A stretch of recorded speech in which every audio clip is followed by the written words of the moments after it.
Prabhupada is mentioning in a letter how execute our service peacefully. Please, this is a letter to Janaki, Prabhupada in 1969. Prabhupada is saying, please do your duty combinedly with any disruption of peaceful attitude among yourselves. We are pushing our movement on the background of a peaceful atmosphere in the world. And if we show a little disturbance in our own camp, that will not be a very good example. Therefore, everyone should be forbearing, tolerant, and all.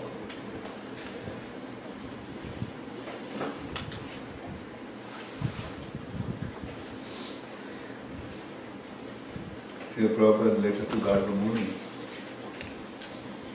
But one thing is, you must stop this fighting between brothers. Otherwise, the whole program will be spoiled. Yourself, Tamal Krishna, Brahmananda, Satsaru, Srila Prabhupada, Jai Shri Shri Radha, Jai Shri Shri Prabhupada, Srila Prabhupada. You should do everything combinedly. That is my request. Gradually, by Krishna's grace, we are expanding. So if amongst us there is friction, it will be very dangerous. So Prabhupada always was very emphatic that devotees do not fight among themselves. Devotees do not get into conflict among themselves. And all of us remember this very important instruction that Prabhupada gave. Your love for me will be shown by how you cooperate with each other to push this movement forward. Then another letter Prabhupada is writing to Brahmananda Prabhu in 1969. This is called Vaikuntha attitude. In the Vaikuntha, factually there is no fault in anyone.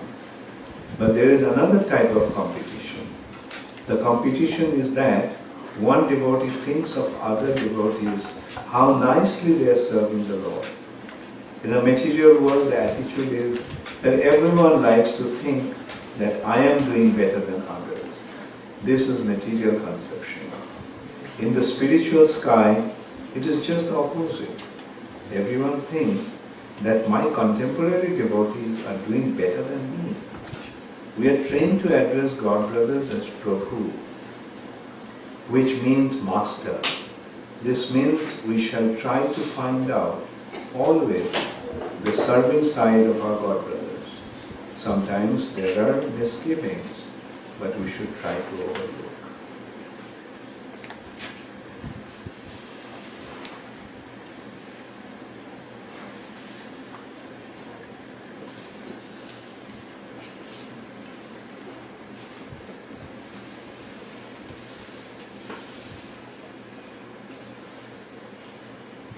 So, okay, this is a very important one. Treating women as mothers. Meaning, in the Vaishnava community, the devotee should be extremely respectful towards women. In distributing love of Godhead, Chaitanya Mahaprabhu and his associates did not consider who was a fit candidate and who was not, nor where such distribution should or should not take place. They made no condition. This is from Chaitanya Charitamrita. In essence, duality means that we forget that we are part and parcel of Krishna. We want to enjoy separately from Him. We want to play the controller. This controlling tendency culminates in sex desire. Man-woman concept is synonymous with material consciousness. And these are the quotations from Srila Prabhupada. Becoming Krishna conscious means rising above duality. We have to become fixed in the consciousness that all are part and parcel of Krishna and for his pleasure, not ours. A devotee's foremost duty is to transcend sex desire. This takes philosophical awareness, constant practice and perseverance. Aversion is not the solution. Attachment, aversion are two sides of the same coin.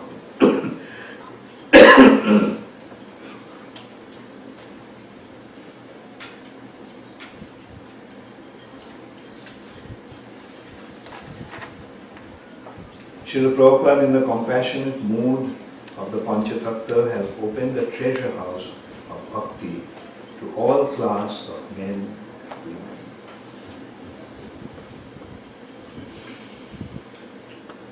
This offers us intense and unlimited opportunity to transcend material attachment and aversion and develop transcendental realization in Krishna. So addressing the woman as a mother, the word mother generates a mood of respect and sobriety. When we advise that women should be seen as mothers, we mean that our dealings with women should be reserved and respectful. Such conduct will minimize offensive mentality and dealings with other living entities.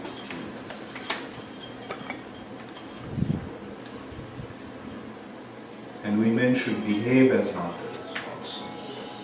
In the practice of Krishna consciousness, segregation of sexes is essential. So there are some quotations, I'll read them, and then we'll go into some discussion. This is a letter to Gargamuni. Regarding the disturbance made by the women devotees, they are also living entities. They also came to Krishna. So consciously we cannot deny them. If our male members, the brahmacharis and sannyasis, if they become steady in Krishna consciousness, there is no problem. It is the duty of the male members to be very steady and cautious. This can be done by regular chanting, like Parivas Thakur did. So another letter to Rairam Prabhu. Please guide your innocent God sisters who have come to our shelter. Girls are more susceptible to the finer attachments of Maya. Boys are a little stronger. Mrinalini, Jadurani, and all other girls who are so qualified, good-looking, intelligent, educated, and seriously engaged in Krishna consciousness should always be given protection from the attachments of Maya. Letter to Gargamuni. Maya's most attractive feature is women and money. We Krishna conscious men have to deal with women and money in course of preaching work. And the only prophylactic measure to save us is not to accept them for our sense gratification. Then we shall remain strong enough. Materialistic people take everything for sense gratification, and Krishna conscious people take everything for Krishna's satisfaction. There is no fault in the thing as it is, namely women and money, but it becomes faulty by improper use. The improper use to accept them for our sense gratification.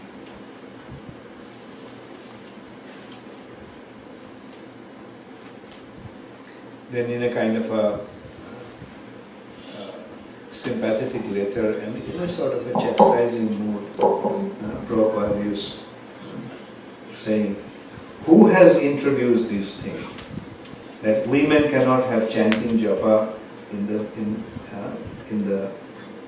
thing, meaning in the temple. If they become agitated, meaning if the boys become agitated, then let the brahmacharis go to the forest. I have never introduced these things. The brahmacharis cannot remain in the presence of women in the temple. then they must go to the forest, not remain in New York City. Because in New York there are so many women. So how they can avoid seeing? Best thing is to go to the forest for not seeing any women. If they become so easily agitated, but then no one will either see them and how our preaching work will go on. So Prabhupada is actually urging us to transcend this concept of duality, and this duality comes from the tendency for sense gratification. So actually that's the unique, I must say that the way in Vedic culture it was so nice. Like in Vedic culture we are actually trained up from our childhood to treat women as mother, which means to have extreme respect for them. And it was also mentioned that it's actually a fact that when one develops respect for women, his character becomes strong. So that is why this culture of respect. The more we respect the women, the stronger our character is. And you can see that those who are weak character and debauchees and degraded individuals, they don't have respect for women. Because they don't have respect for women, they behave in that way. So Vedic culture is teaching us how to respect women.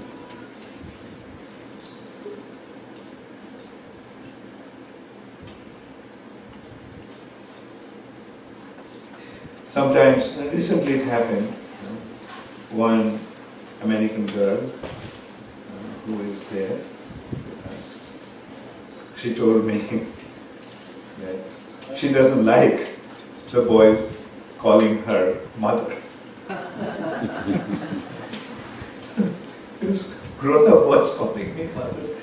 She's quite young.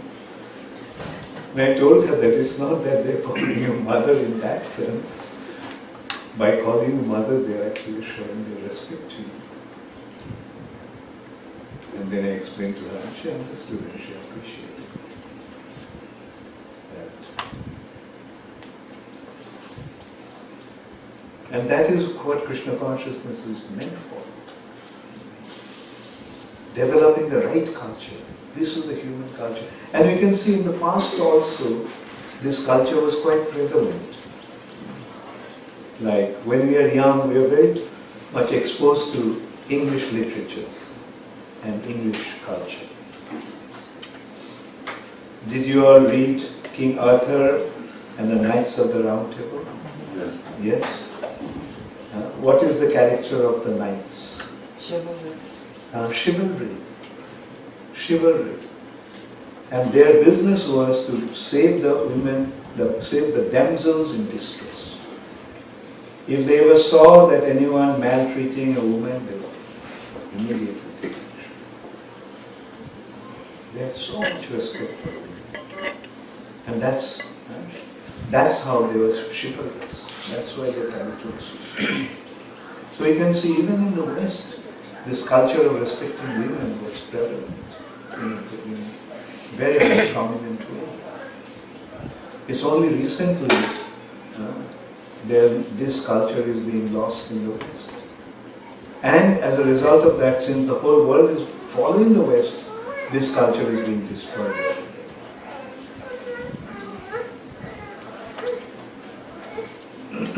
Anyway. Maharaj, a question. Which is more spiritually advantageous, to call a female mother or Prabhu?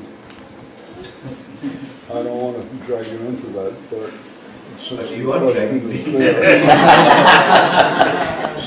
Since the objective is there, thought I'd bring it up. Well, first of all, the expression Prabhu is a masculine expression. Yes. Like really in the Western countries, it is all right, calling a woman as Prabhu. But you know, when you call a woman Prabhu in India, you know, people get shocked.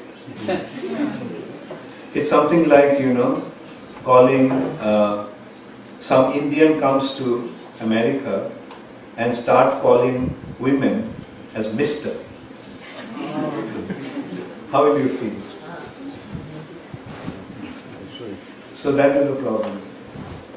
And the thing is, okay, that is, as you said, like, you know, brought it up. Like someday, one day, somebody was telling me that because the women in the West want equality. They want equality. The men and women are equal. So my response to that was, no, men and women are not equal. The women are superior. That is how the culture should be. They're superior. When you call, if we're addressing them as mother, we are putting them in a higher pedestal. The reason I brought that up is because Srila Prabhupada referred to some women, some of his disciples, women, as Prabhu.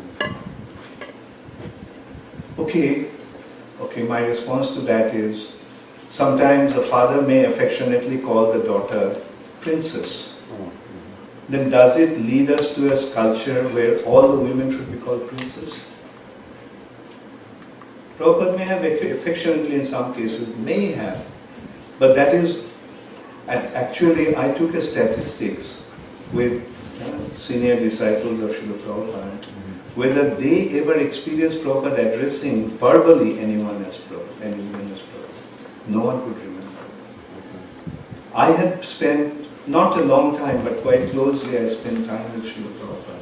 I never heard Srila Prabhupada addressing anyone as Prabhupada.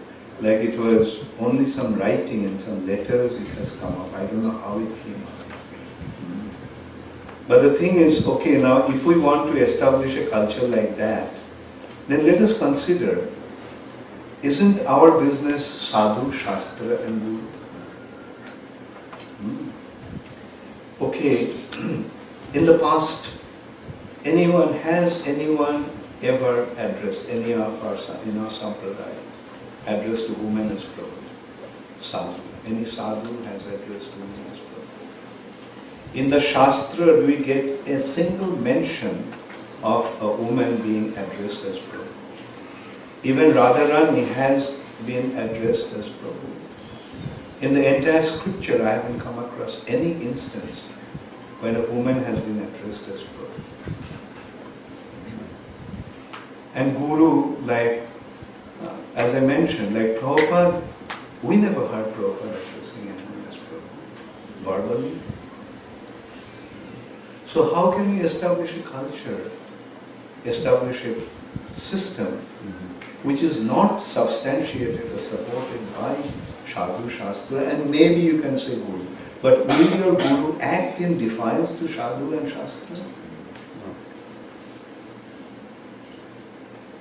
And so, I want staying in the same subject but slightly off, because sometimes people will say that this is a transplanted Indian culture, but I argue against that most European cultures, like say in Ireland, there was a matchmaker. Most marriages were arranged, and the first association between the prospectives would be chaperoned. There was no free dating. Same thing even in the Jewish culture. There's a famous song, "Matchmaker, matchmaker, make me a match" from a musical. And in Italy, the same thing. There was matchmakers. They arranged the marriages, they protected their daughters, Yes. and they would chaperone the dating. Now, yes, men have become abusive or misused, just like the shutras you were talking about. So they make adjustments, false adjustments. But the real point is that it is our culture. If we're identifying then on the bodily platform as European Americans, it is European Americans' culture to be protective of their daughters. Yes. Like as you said, like the girls were not left alone. A chaperone used to be there even when they were mixing with the boys. Like, but now what is happening? Like, I get to hear things, it's really, extremely disgusting. Like, now they can find partners, like, in internet. Like, women are, and their photographs are there, and the other party sends the photograph, and then they meet, the whole society is becoming so promiscuous. So this is the point, like, the real human culture, the real purpose of human life is to conquer sex desire in order to go back to God, in order to go back to a spiritual identity. Because sex desire is the thing that ties us down to the material nature. Therefore, material nature has been described as Maithun Agara, the prison house of sex desire. With the sex desire, we are chained down to this material nature. So the purpose is to overcome sex desire. But nowadays there is promotion, massive promotion of sexual promiscuity. Yes? You were mentioning earlier about chastity Yeah. in antiquated times, and I read one diary written by a lady who was living in Baton Rouge, Louisiana, close by here, and they were controlled by the northern troops were there. And she's writing that she was walking down the street one day, and one Yankee soldier looked at her lustfully, and she immediately reported it to his commander, and he was severely punished for glancing at her lustfully. Just during the Civil War time. This is the thing, in simple words we can say that the world was so much more civilized in those days. And what is happening to human civilization? Anyway, this is a responsibility that we, the members of ISKCON, have to re-establish the proper human culture.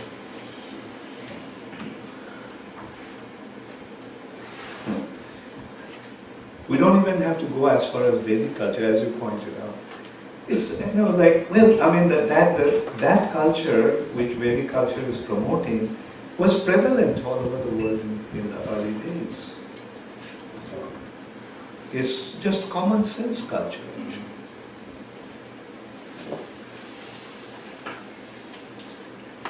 Okay.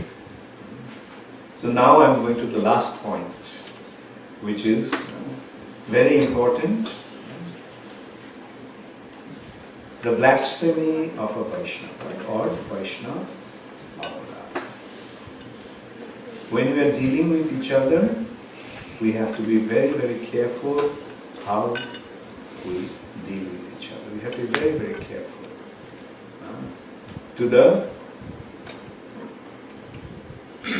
Out of the 10 offenses to the holy name, was the first one?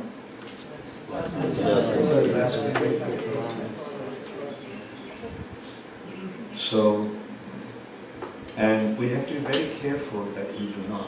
Rather, what is the opposite concept of blasphemy? Praise. And the blasphemy comes out of hatred. Praise comes out of love. And that is our culture, the culture of love. Krishna consciousness is a culture of love. This love is offered to Krishna, and that love is reflected on different other entities in different ways. Our love for Krishna is reflected towards the equals in the form of friendship, to the other Vaishnavas in the form of friendship, to the juniors or those who did not accept Krishna consciousness but innocent, in the form of compassion, and those who are averse to Krishna, that love for Krishna is reflected in the form of disregard. So these are the basic rules or basic natural outcome of our relationship. The basis, very foundation is loving exchange. When our love becomes full of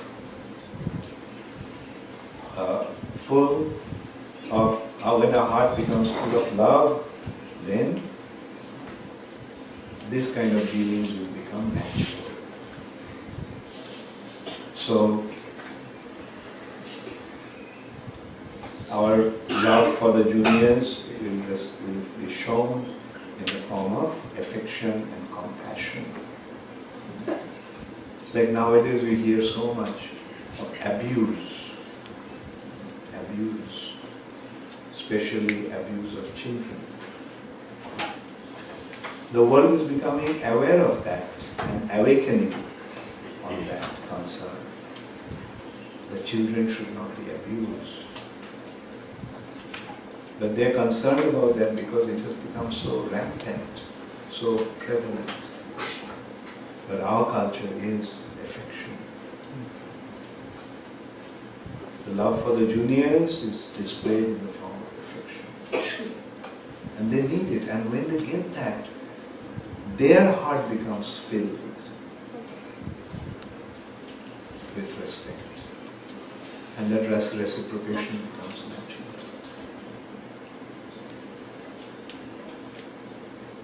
And among the equals, there should be friendship. And in that friendship, there should be appreciation, as Prabhupada pointed out. That Vaikuntha mood is opposite to the materialistic mood. In the material nature, when we see that someone is rising, someone is prospering, someone is succeeding, we become envious. Why him? Why not me?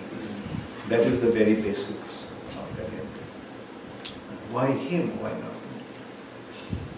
But you can consider, like, when our object of love becomes successful and prosperous, then we become proud. When the son achieves something great, the father and mother become so proud. My son has done that. Why? Because there is love.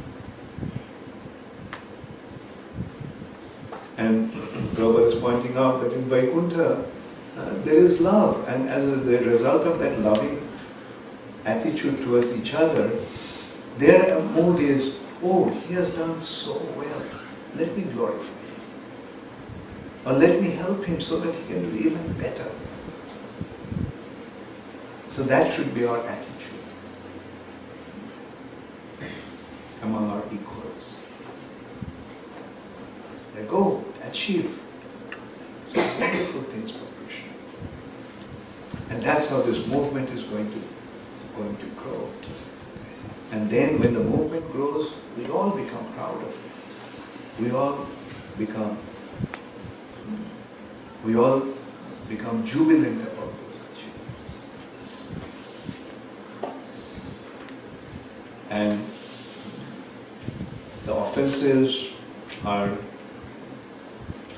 meaning that we shouldn't hurt the other Vaishnav's feelings.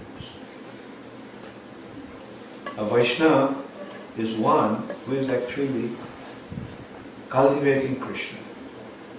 He is becoming Krishna conscious, who is sitting in his heart. So when we hurt him, then Krishna feels that. That's how we works. When you are hurting a Vaishnava, we are actually hurting Krishna. Because he is Krishna conscious. He is aware of Krishna in his heart. And these hurt feelings can be caused by harsh words in the form of blasphemy. This hurt can be caused by inflicting physical pain. And this insult or blasphemy can be caused by 4 different considerations. By judging him due to his past activity. Or in the past you have done something, so you are doomed forever. We should be very careful that we shouldn't judge a Vaishnava according to his past, because the process of Krishna consciousness is a process of purification. Like Jagai Madhai overnight became pure devotees. They were the worst criminals. But by Chaitanya Mahaprabhu's and Nityananda Prabhu's touch, they immediately became purified. Now should we judge Jagai Madhai from their past activities or according to their transformation? Therefore, we cannot say when the transformation took place. Therefore, let us not judge a Vaishnava from his past. He may have been sinful in the past, but now he is a Vaishnava. We should not judge a Vaishnava by his birth. Oh, you are born in a low-class family. You are a Sudra, you are a this, you are that. No. One who has accepted Krishna consciousness, he has transcended his bodily platform.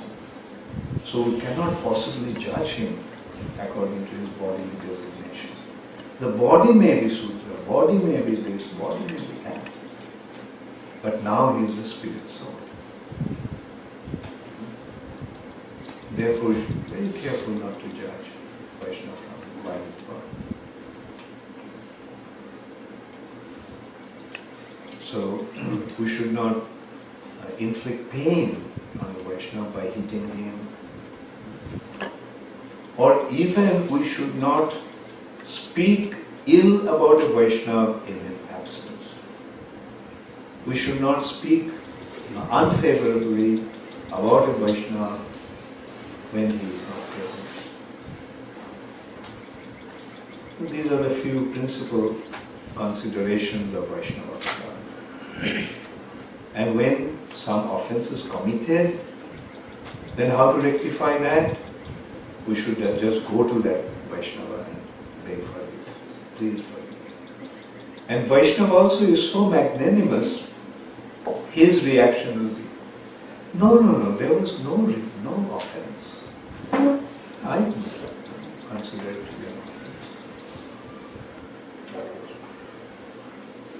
So this is how we should deal with each other.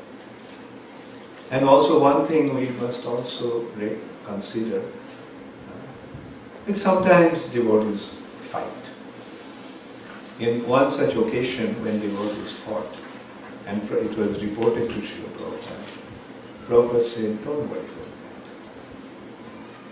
He said, in a family, brothers also fight with each other. And after 5 minutes, they become friends. So that should be our attitude. Sometimes we may have disagreement among ourselves, but after 5 minutes we should go, Prabhu, please forgive me. I'm so sorry, I'm so sorry. And he also will embrace us, and together we'll offer obeisances to each other. Mancha kalpataru bhashya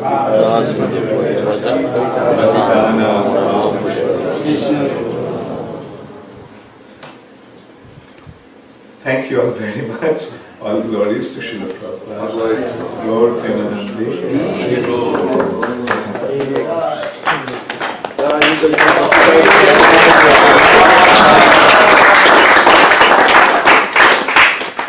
Yes, Radhachan Prabhu.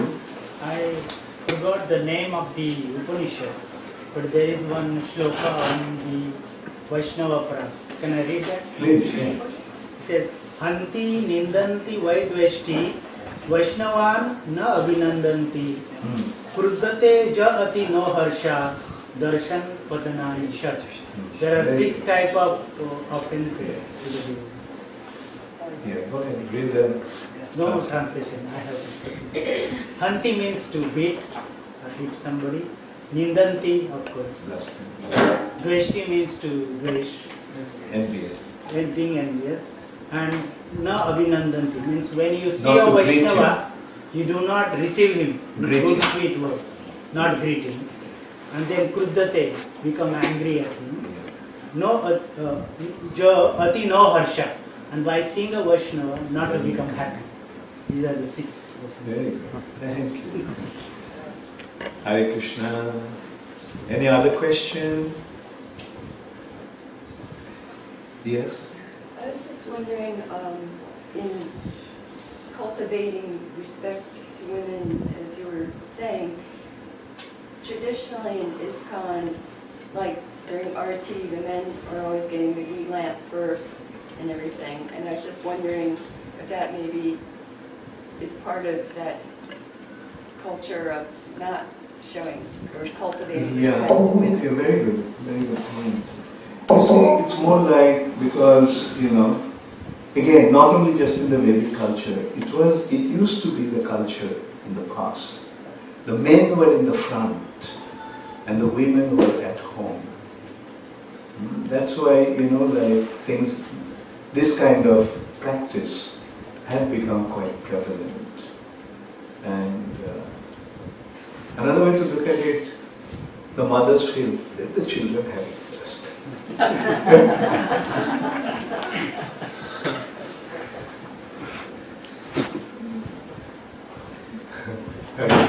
have one question. In Narottam Das Thakur's one song, he is saying, Jahare dekhile mukhe aise Krishna nam, tahare janiyo bhaire Vaishnava pradhan. So now here we noticed, especially in Bengal or in India, some part, there are lots of Sahaja or some other Sampradaya Vaishnava, So they dressed so nice, and if you see them, it looks like, oh, they are very great Vaishnava. But they are Sahaja or Mayavadi or they are, but they are not following this or this. Yeah, that's why by seeing them, you don't chant Hare Krishna.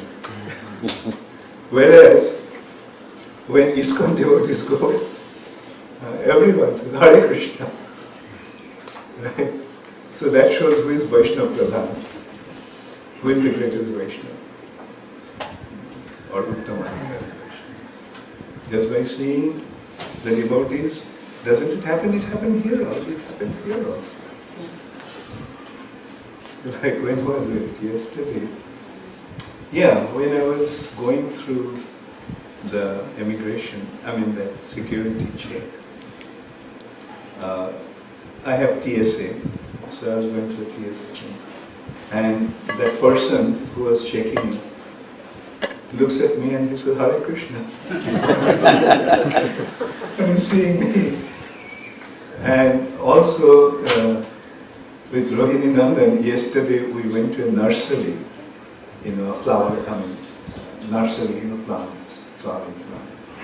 Just check some flowering plants there. And one person just, when we are about to get into the car, this person comes and says, you're a Hare Krishna, right? So, like, they are seeing the devotees and they are recognizing them and chanting Hare Krishna. In India it was very prevalent, I remember, when lots of Western devotees used to be there, people used to just say Hare Krishna, Hare Krishna going.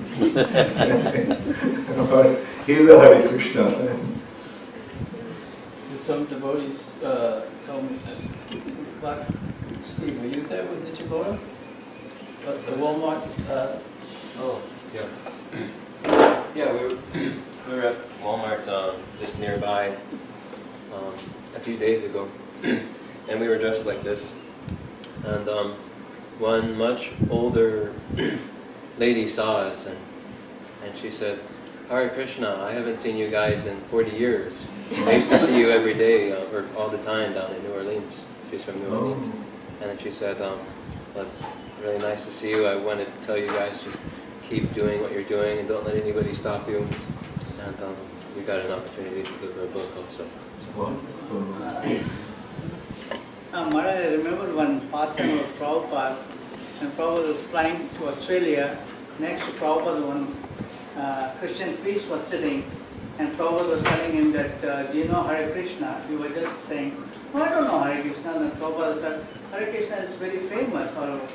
And Christian priest was saying that even Christianity is very famous everywhere.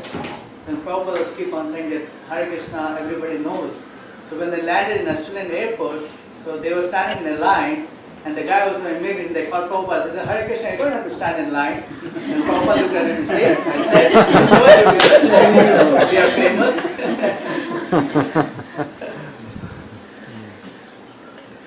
I'll tell you something. The other day we went to Lowe's to buy some construction material because a lot of construction is going on in our project in Orlando. And when we walked in,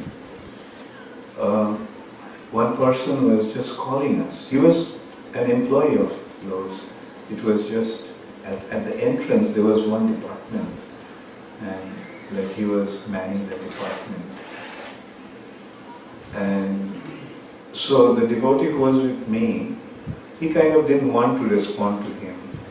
But I thought since he is calling, let me just see what he has to say. So I walked up to him and he took out a $20 bill and gave it to me.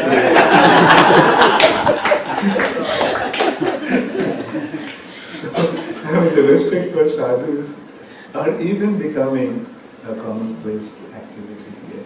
Yes? I want to sing one song, one bhajan, because we are talking about Vaisnava and how we are. You can do it in the evening during the arati. You can do that. Yes.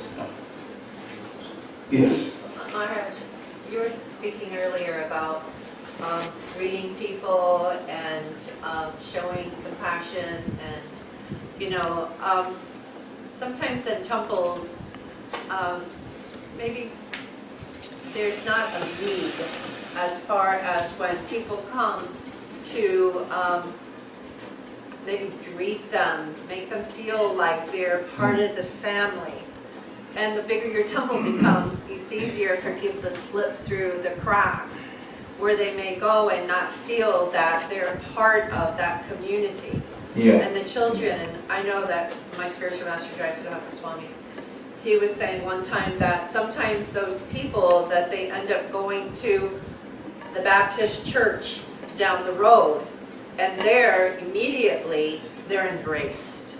The children are embraced, the people are embraced. And so could you just talk a little bit about the importance of making sure, and I don't know who it is, I mean in our temple we're so small, so we knew who the older devotees are that should be checking on people, but maybe just the importance of that, making people feel like they're part of it. Very good point. Yeah, like we hear it again and again, like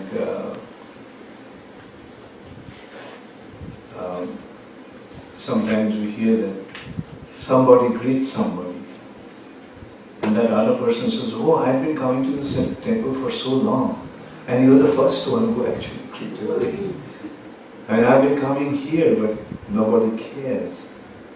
And now we have to recognize that our Prabhupada time and time again pointed out that ours is a personal movement. Personal movement. But this kind of activity, this kind of attitude is impersonal attitude. So sooner we overcome that, better will be for us. And since we are here, I will request, is Shadadev here? Okay, New Orleans Temple devotees, make it a point to receive the devotees, receive the visitors when they come. You are in a big city, many people are coming, and many a times I told you all also that on Sundays so many young students are coming to take prasad, but they don't, have any kind of interaction with the devotees, because you all don't take the initiative. So take that initiative, make them feel at home, make them make them welcome.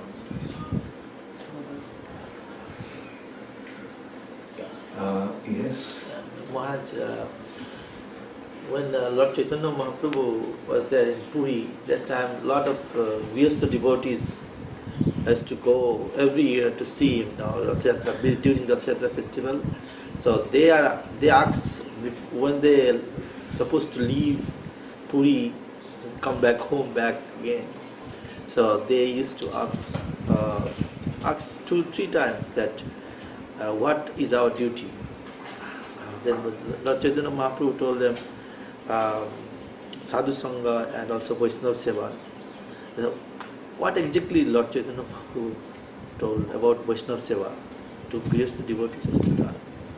He has said Sadhu Sangha Vaisnava Seva, associate with the devotees and serve the devotees.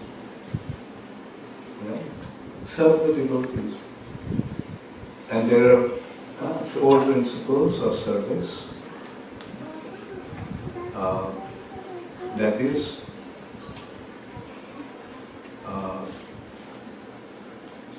you 6 actually. Dadati Pratigriha, Guihamakhati Pichai, Bhumte Chaiva, Sadvidha Pritilakshana. These are the 6 kinds of loving exchange. Give in gifts, and accept gifts from them. Guihamakhati, inquire about his problems and his difficulties and so forth. And reveal your heart also. And feed him and accept prasad. So these are the Sadvidha Pritilakshana, 6 types of loving exchange.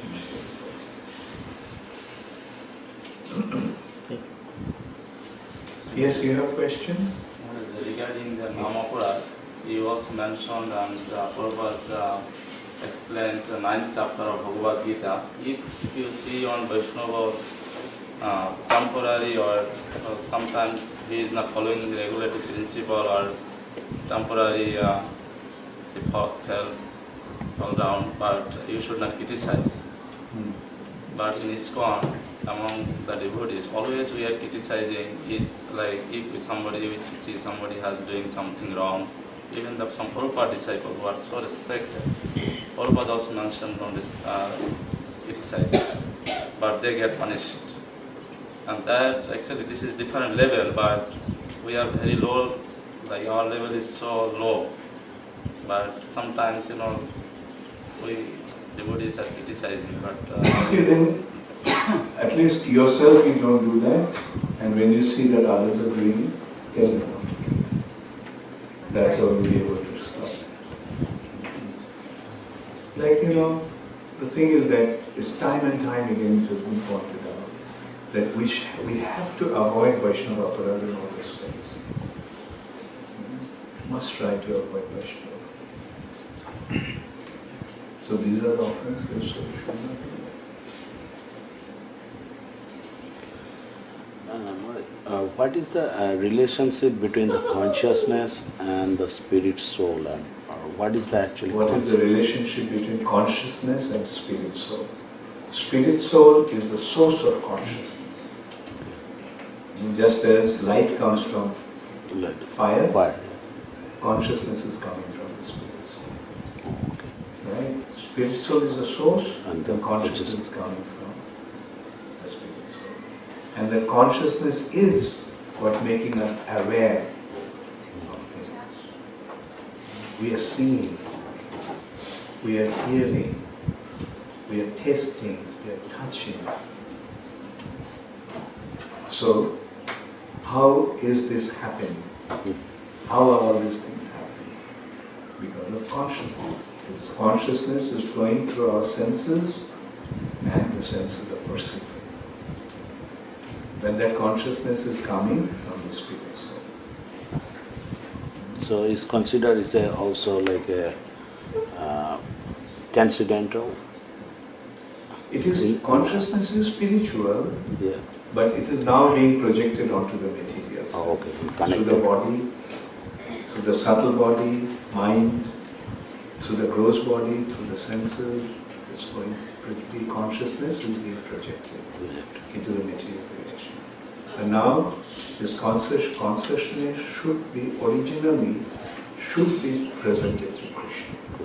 Because coming from Krishna, therefore we should become aware of Krishna. The consciousness is what is creating the awareness. Awareness. So we should, with our consciousness, we should become aware of Krishna. And that is the meaning of Krishna consciousness. Thank you. Last question. মহারাজ আপনি বললেন যে অত্যাহার প্রয়াস যে অত্যাহার আমাদের যতটুকু দরকার আমাদের খাওয়া বা ইনকাম করা বা কিছু, কিন্তু আমাদের তো কোনো শেষ হচ্ছে না। কি হচ্ছে? মানে ইনকামের কোনো আসার কোনো শেষ নেই, একটার পর একটা মানে যত করি মনে হয় আরো একটু করে আরো আরো বাড়তে থাকে, যত খাওয়া আরো খেতে ইচ্ছে মানে যত মানে আর্ন করছি আরো বেশি মনে হয় আরো কিছু করি, আরো কিছু হচ্ছে না, এটা আরো লাগবে। এরকম কেন হচ্ছে? কেন হচ্ছে? এটা হওয়া উচিত না, উচিত নয়। যদি না হয় তাহলে এটাকে দমন করার চেষ্টা করে। আর যদি প্রত্যাহার অতি আহার করতে হয় তাহলে প্রসাদ খাও, যেটা বললাম আকর্ষ পুড়িয়ে করো প্রসাদ সেবন। আর দ্বিতীয় কথা হচ্ছে যে যদি অন্য বিষয় সংগ্রহ ইয়ে থাকে তাহলে সেটা কৃষ্ণের জন্য করো। টাকা পয়সা রোজগার করতে ইচ্ছে করছে, অনেক টাকা, ঠিক আছে করো, ওই টাকাটা কি করবে? ফ্যামিলির জন্য তো যতই করছি ফ্যামিলি মনে হয় আরো লাগবে, আরো বাকিটা আমাকে দিয়ে দিও।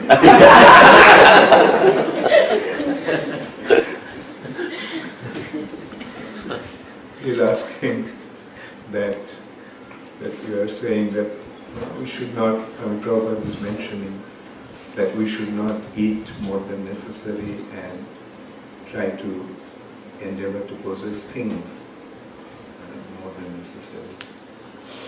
So he says the more he does it, the more he wants to get it. And so the answer to that was that if you realize that it shouldn't be done, then try to stop it. Don't do it. But if you can't do it, at least if you want to eat Krishna Krishna. And if you want to acquire money and things, then offer it to Krishna. After maintaining the family, whatever is there, offer it to Krishna. Korcho? চেষ্টা করি, হয় না।